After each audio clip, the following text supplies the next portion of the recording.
Well guys, the media talk is about Boris Johnson getting the boot, which will shock few of you, but as it stands I still don't think he'll go, and in all honesty it's not something I'm even calling for.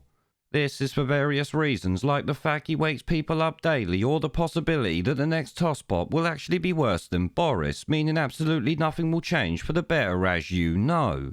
In fact, I would say it's likely that we end up with another lockdown pusher, though at this point I don't think the public will listen to anyone pushing any more restrictions. It must be said that in the media's desire to destroy Boris Johnson, they've actually woken many people up to the fact that we've been lied to for 21 months.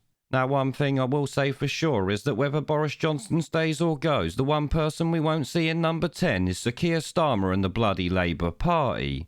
I've actually seen many comments from people worried any attacks on Boris make Starmer more likely to get in. Yes, people actually think this, if you can believe it. I mean, to think Labour will get in is laughable to me, because I remember 2019 and the public hatred towards them. That has not changed and ain't likely to change for a decade or more. Plus, their love of lockdowns and shit like that won't have public support outside their deluded activist base. Also remember, even with by-elections being lost by the Tories, the Labour Party actually lost votes alongside them, finishing third with piss-poor numbers the Lib Dems would usually get. This obviously means that even at the next election, the Tories will be the bigger party regardless of anything that goes on. Of course, they won't have an 80-seat majority, as I expect it will be more like 20 or maybe 30 seats tops, but they will win at the end of the day. For me, what will be interesting is to see if this time the newer or smaller parties actually get a seat for a change, and no, I'm not talking about the bloody Lib Dems. I'm obviously talking about the smaller parties who can get votes but never concentrated enough to actually claim a seat in our piss-poor Houses of Parliament. And I'll be honest with you right now that if any of these parties do ever get a seat, it might not be many, but even one would be something different, I guess.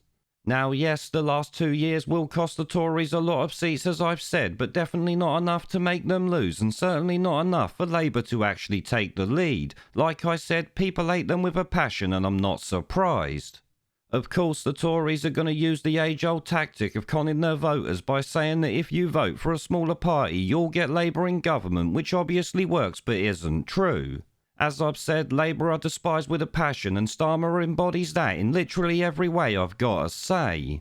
Brexiteers, for obvious reasons, won't vote for Starmer. Anti-woke right-leaning Conservatives certainly won't vote for Labour, and a lot of left-leaning voters won't vote for Starmer, so I'd say Labour are fucked. Obviously, this means the Self-Servatives or Commie-Servatives will win again, it just won't be by as much, like I said.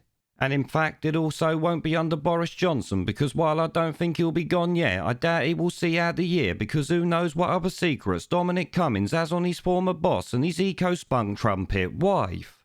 At this point, we currently have no idea, but we can be sure he's got plenty of dirt on them too, it's gotta be said.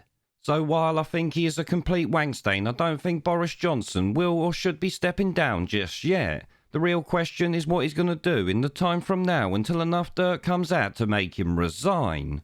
Will he go further with jab passports, or less likely scrap them altogether and try to regain some credibility? Who knows, but before long the question will be which fuckpig is going to replace him.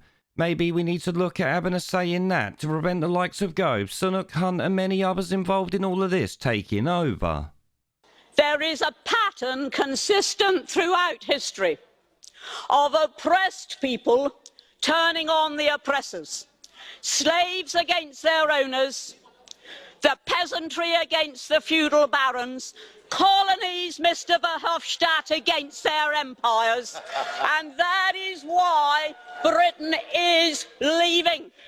And it doesn't matter which language you use, we are going, and we are glad to be going. We're off.